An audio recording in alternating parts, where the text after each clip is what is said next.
आनंदपुर साहिब से अकाली दल के सांसद एवं पंजाब के मुख्य संसदीय सचिव सोम प्रकाश ने सोमवार को मोहाली के मदनपुरा गांव में 85 लाख की लागत से होने वाले विकास कार्यों का शुभारंभ किया।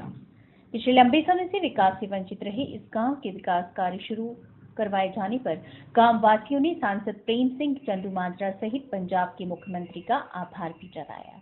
विकास कार्यों के उद्घाटन के उपरांत पत्रकारों से बातचीत के दौरान सांसद प्रेम सिंह चंदूमाजरा और मुख्य संसदीय सचिव सोम प्रकाश ने बताया कि पंजाब के सभी गांवों का शहरों की तर्ज पर विकास करवाने के तहत मोहाली के मदनपुरा गांव में 85 लाख की लागत से होने वाले विकास कार्यों का शुभारंभ किया गया है, जिससे पूरे गांव की गलियां और सड़कें पक्की करवाने की साथ-साथ पूरे गांव की शक्ल भी बदल दी जाएगी। सांसद प्रेम सिंह चंदूमाजरा ने कहा कि गांव के गमाड़ा के अधीन होने के चलते अभी तक इसका विकास नहीं हो पाया था, जबकि उन्होंने मुख्यमंत्री से आग्रह कर इसे गमाड़ा से डी-नोटिफाई करवाकर गांव के विकास कार्य की शुरुआत करवाई है। अकाली दल के सांसद प्रेम सिंह चंदूमाजरा ने पठानकोट आतंकी हमले में शहीद हुए सैनिकों के परिवारों के प्रति संवेदना व्यक्त की।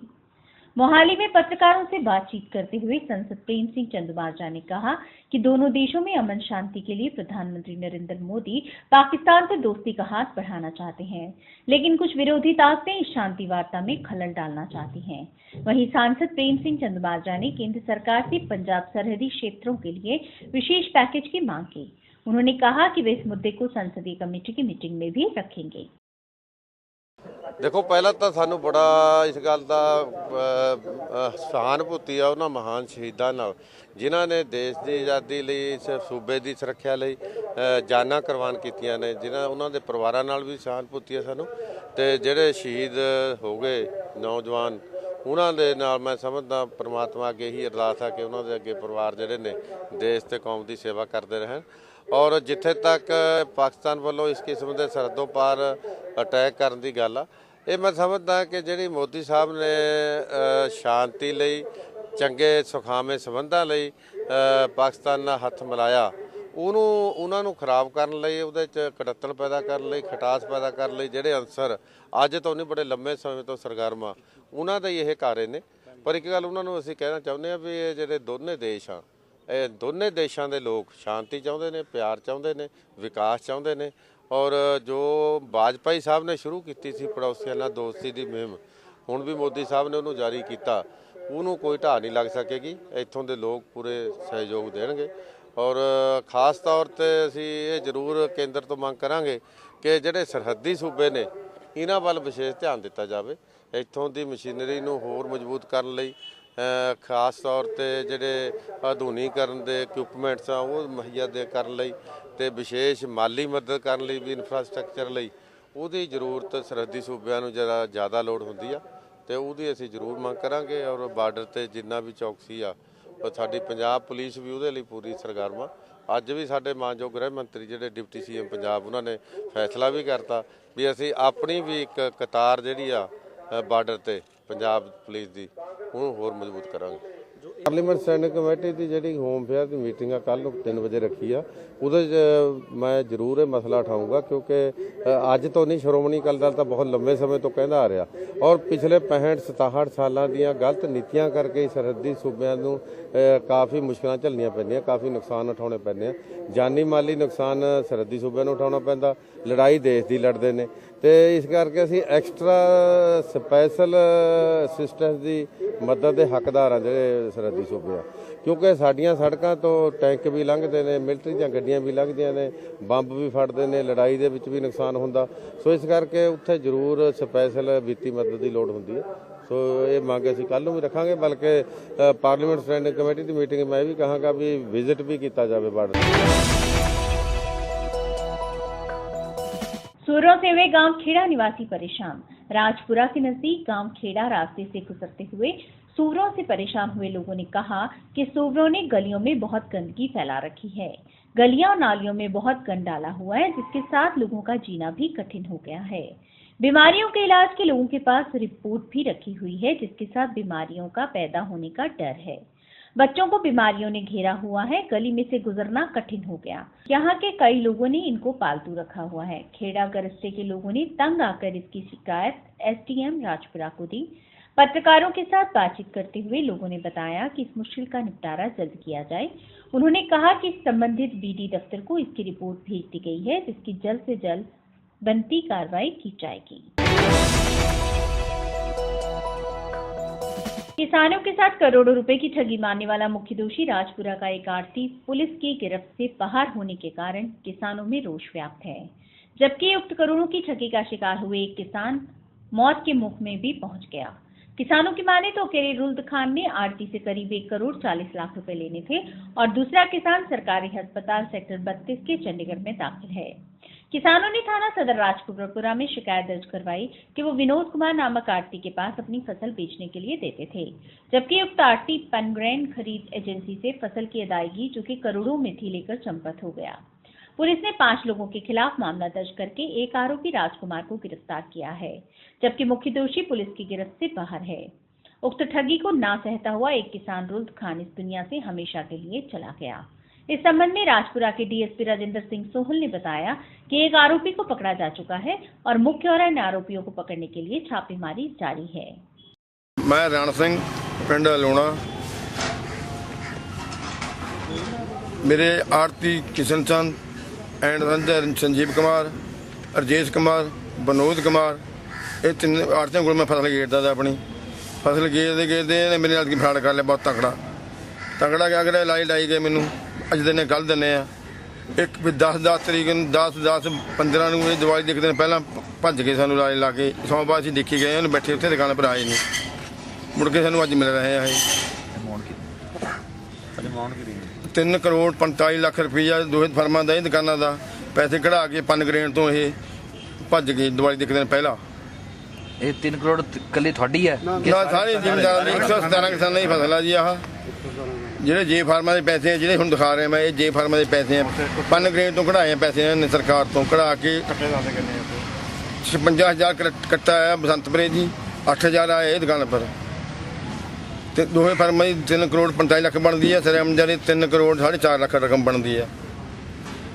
ਸਾਹਮਣੇ ਕੀ ਵਿਸ਼ਵਾਸ ਦਵਾਇਆ? ਵਿਸ਼ਵਾਸ ਕਿਆ ਦਵਾਇਆ ਜੀ, ਸਾਡੇ ਕਿਸੇ ਨੇ ਕੋਈ ਸੁਣਵਾਈ ਨਹੀਂ ਕਰੀ। ਅਸੀਂ ਸਭ ਤੋਂ ਪਹਿਲਾਂ ਗਏ ਆਪਣਾ ਪ੍ਰੇਮ ਸਿੰਘ ਚੰਦੂ ਮਤਲਬ ਲੋਕ ਸਭਾ ਮੈਂਬਰ ਅਨੰਦਪੁਰ ਸਾਹਿਬ ਪਾ, ਉਹਨੇ ਮਾੜੀ ਮੋਟੀ ਮਦਦ ਕਰੀ। ਜਾਂ ਉਹਦੇ ਬਾਅਦ ਫਿਰ ਕੰਮ ਪੁਲਿਸ ਨੇ ਨਾ ਕੋਈ ਕਾਰਵਾਈ ਕਰੀ, ਫਿਰ ਅਸੀਂ ਸੀਐਮ ਸਾਹਿਬ ਪ੍ਰਕਾਸ਼ ਸਿੰਘ ਬਾਦਲ ਕੋਲ ਗਏ, ਉਹਨੇ ਫਿਰ ਆਪਣਾ ਐਸਐਸਪੀ ਸਾਹਿਬ ਨੂੰ ਫੋਨ ਕਰਿਆ, ਜਾਤੇ ਮਾੜੀ ਮੋਟੀ ਖਿੱਚਬਾੜ ਜੀ ਹੋਈ, ਇੱਕ ਬੰਦਾ ਫੜਿਆ ਗਿਆ ਜਾਤੇ ਬਾਅਦ, ਕੋਈ ਮਤਲਬ ਜਿਹੜੀ ਪੁਲਿਸ ਆ ਠੋਸ ਕਾਰਵਾਈ ਨਹੀਂ ਕਰ ਰਹੀ ਕੋਈ। ਕਾਫੀ ਜਿਹੜੇ ਰਾਜਪੁਰਾ ਦੇ ਏਰੀਏ ਦੇ ਰਹਿਣ ਵਾਲੇ ਆ, ਉਹਨਾਂ ਦੇ ਇੱਕ ਆੜਤੀਆ ਪੈਸੇ ਲੈ ਕੇ ਫਰਾਰ ਹੋ ਗਿਆ ਸੀਗਾ। ਉਹਨਾਂ ਦੀ ਹਰੀ ਸਿੰਘ ਵਗੈਰਾ ਦੀ ਕੰਪਲੇਂਟ ਤੇ ਮੁਕੱਦਮਾ ਨੰਬਰ 103 ਥਾਣਾ ਸਦਰ ਦਰਜ ਕੀਤਾ ਗਿਆ। ਇੱਕ ਦੋਸ਼ੀ ਰਾਜਕੁਮਾਰ ਨੂੰ ਗ੍ਰਿਫਤਾਰ ਕਰ ਲਿਆ, ਬਾਕੀ ਜਿਹੜਾ ਮੁੱਖ ਦੋਸ਼ੀ ਵਿਨੋਦ ਕੁਮਾਰ ਅਜੇ ਭੱਜਿਆ ਹੋਇਆ ਤੇ ਉਹਨਾਂ ਨੂੰ ਫੜਨ ਦੀ ਛੇਤੀ ਤੋਂ ਛੇਤੀ ਕੋਸ਼ਿਸ਼ ਕੀਤੀ ਜਾ ਰਹੀ ਹੈ। ਇਸ ਸੰਬੰਧ 'ਚ ਕਰਨਾਲ, ਨਾਭਾ, ਸਰਹੰਦ ਤੇ ਹੋਰ ਬਹੁਤ ਥਾਵਾਂ 'ਤੇ ਛਾਪੇਮਾਰੀ ਕੀਤੀ ਜਾ ਰਹੀ ਹੈ ਤੇ ਜਿਹੜੀਆਂ ਇਸ ਪੈਸੇ ਹੜੱਪ ਕੇ ਉਹਨਾਂ ਨੇ ਪ੍ਰਾਪਰਟੀਆਂ ਬਣਾਈਆਂ, ਉਹਨਾਂ ਦੀ ਵੀ ਡਿਟੇਲ ਲੈ ਕੇ ਉਹ ਵੀ ਜ਼ਬਤ ਕੀਤੀਆਂ ਜਾਣਗੀਆਂ। पठानकोट के आतंकी हमले में शहीद हुए जिले गुरदासपुर जिले के गांव चक शरीफ के डीएससी में कार्यरत हवलदार कुलवंत सिंह का आज पूरी सैन्य सम्मान से अंतिम संस्कार उनके पैतृक गांव में कर दिया गया। शहीद कुलवंत सिंह खुद ही देश सेवा में लगे हुए थे, बल्कि वे अपने बेटे को भी फौजी अधिकारी बनाना चाहते थे। वे अपने बेटे को फौज में आला अधिकारी बनाने का सपना देख रहे थे। एक बात जो और निकलकर सामने आई है वो ये है कि भारत मां के सपूत ने शहीद होने से कुछ समय पहले ही अपनी एक फोटो बड़ी बनवाने को दे दी थी। शहीद की चिता को मुखाग्नि उनके बेटे सुरेंद्र सिंह ने दिखाई। मेरा नाम है लेफ्टिनेंट सुलक्षण सिंह, इसका नाम है लेफ्टिनेंट कुलवंत सिंह।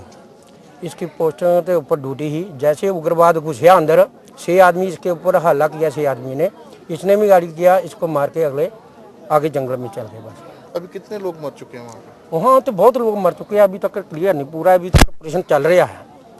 आर्मी के कितने लोग आर्मी का तो मतलब 3-4 आदमी मरे हैं, अभी तक कोई क्लियर नहीं हो रहा उधर।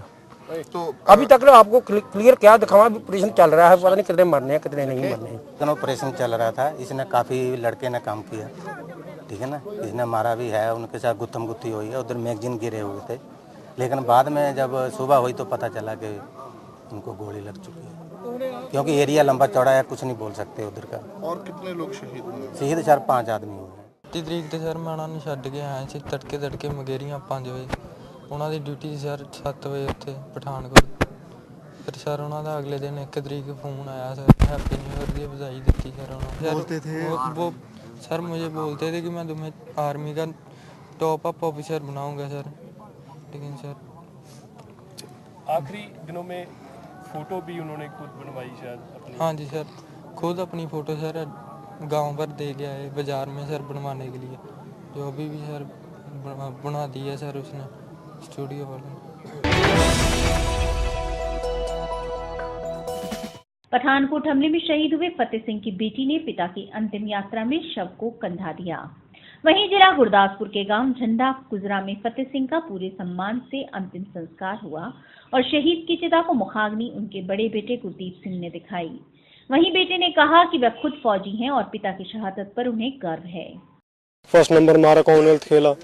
अभी भी जो एक आर्मी बंदे की जो पूरी जो लाइफ जिसके लिए होती है वो फिर भी उन्होंने उसको हासिल कर ही लिया, फिर भी टॉप पे रहे, अभी भी टॉप पे चल रहे हैं। मैं तो बहुत गर्व महसूस करता हूं अपने फादर पे, और मैं चाहता हूं मैं भी उनकी तरह ये कोई ऊंची हासिल करूं और भारतीय सेना में अच्छा काम करके उनका नाम रोशन करूं। के से जाने ये नहीं कहें कि कुछ नहीं किया। और कुछ दिन का आपको मालूम है कि अब ये उधर हो रहा था हमला, आपने आंखों से देखा? हाँ जी देखा। हम पापा के यहाँ पे छुट्टियाँ काटने के लिए आए थे पठानकोट में। हम फैमिली क्वार्टर में नहीं रहते थे, हम जहाँ पर पापा को सिंगल क्वार्टर मिला था खुद का वहाँ पर रहते थे, तो वहाँ पे कोई भी फैमिली नहीं थी। और पापा रात को उठे थे 2 बजे ड्यूटी जाने के लिए, नाइट ड्यूटी। पापा एक बार गए तो फिर वापस आ गए सो गए। तो फिर दोबारा 5-10 मिनट बाद अलार्म लगा तो पापा फिर से उठ के चले गए। तो मम्मी ने बोला कि आप वापस क्यों जा रहे हैं, अभी तो आए थे। तो उन्होंने बोला कि मैं पहले गया नहीं था, अभी मैं जा रहा हूँ, तो मैं साइन करवा के मतलब कि सैटरडे संडे छुट्टी होती है पापा को, तो उन्होंने बोला साइन करवा के घर चले जाएंगे।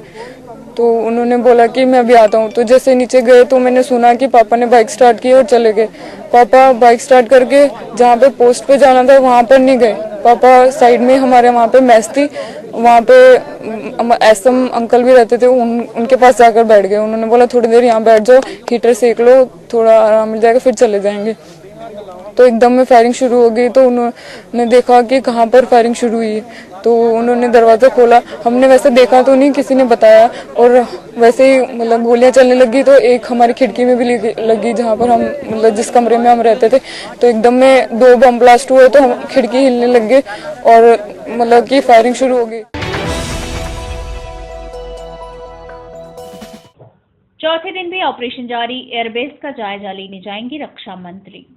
पठानकोट एयरबेस पर आतंकवादी हमले के खिलाफ सुरक्षा बलों का ऑपरेशन मंगलवार को लगातार चौथे दिन भी जारी है। 62 घंटे से चल रहे ऑपरेशन में सुरक्षा बलों ने अब तक 5 आतंकवादियों को मार गिराया, जबकि 7 जवान शहीद हुए हैं। रक्षा मंत्री मनोहर पारिकर हालत का जायजा लेने आज पठानकोट एयरबेस जाएंगे। एनएसजी के inspector general major Dushyant Singh ने सोमवार को बताया कि हम 5वें आतंकवादी को मार गिराने में सफल रहे हैं। सर्च ऑपरेशन जारी है। सिंह ने कहा, एनएसजी, सेना और वायुसेना ने अभियान में ताकत झोंक दी है। पुलिस और खुफिया एजेंसियां भी ऑपरेशन को सफल बनाने में सहयोग कर रही हैं। उन्होंने कहा कि एयरबेस की सभी संपत्तियां, जवान और उनके परिवार सुरक्षित हैं। उन्होंने सुरक्षा बलों की कार्रवाई की गंभीरता की ओर इशारा करते हुए कहा कि ऑपरेशन तब तक जारी रहेगा तब तक ये निश्चित नहीं हो जाएगा कि एयरबेस अब पूरी तरह से सुरक्षित है। सूत्रों के मुताबिक रक्षा मंत्री मनोहर पारिकर शाम तक पठानकोट जाकर हालत का जायजा लेंगे। I would like to inform all of you that the operations are still going on.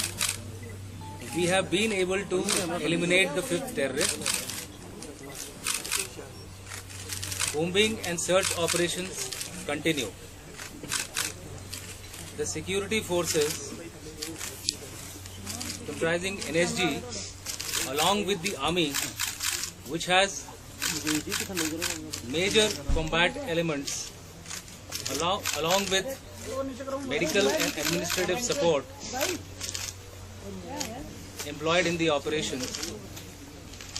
Similarly, the Air Force has deployed all its assets, aviation, surveillance, Garuds in this particular operation. Police and the intelligence agencies are also working in sync to make this operation successful.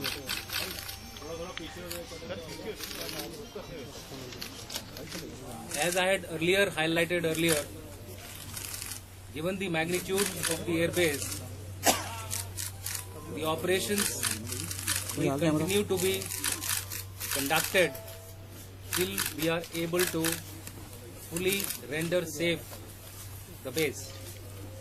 However, I would like to inform that all the assets of the airbase, including personnel, families, have been secured and are safe. That's all for the time being. Any further development, we will inform you.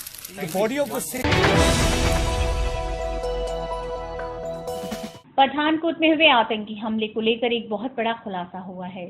सूत्रों के मुताबिक हमले के बारे में पाकिस्तानी सेना प्रमुख के राहिल शरीफ को पहले से ही जानकारी थी। भारतीय खुफिया एजेंसियों के मुताबिक पाकिस्तानी सेना वहां के प्रधानमंत्री नवाज शरीफ के शांति वार्ता के प्रयासों से पूरी तरह सहमत नहीं। हाल ही में हुई एक बैठक में पाकिस्तान के सेना प्रमुख जनरल राहिल शरीफ ने नवाज को कहा था कि वे भारत के प्रधानमंत्री नरेंद्र मोदी से बातचीत के लिए स्वतंत्र हैं, लेकिन पाकिस्तानी सेना देश में मौजूद आतंकवादी संगठनों के खिलाफ कोई कार्रवाई नहीं करेगी। ये संगठन भारत के खिलाफ मुहिम छेड़े हुए हैं। खुफिया एजेंसियों के मुताबिक आईएसआई दिसंबर 2014 से आतंकी संगठन जैश-ए-मोहब्बत की ताकत बढ़ाने में जुटी है। बीते कुछ सालों में जैश-ए-मोहब्बत के कुछ लोग लश्कर-ए-जंगी नाम के आतंकी संगठन से जुड़ गए, जो कि पाकिस्तान को ही निशाना बना रहे हैं। सूत्रों के मुताबिक जैश-ए-मोहम्मद को पाकिस्तानी सेना का समर्थन मिलने का सीधा मतलब ये है कि भारत के खिलाफ आतंकवाद जारी रखना और पाकिस्तान के अंदर हो रहे हमलों को रोकना। लश्कर-ए-जंगी एक सुन्नी बहुल और जिहादी आतंकी संगठन है जो पाकिस्तान में सक्रिय है।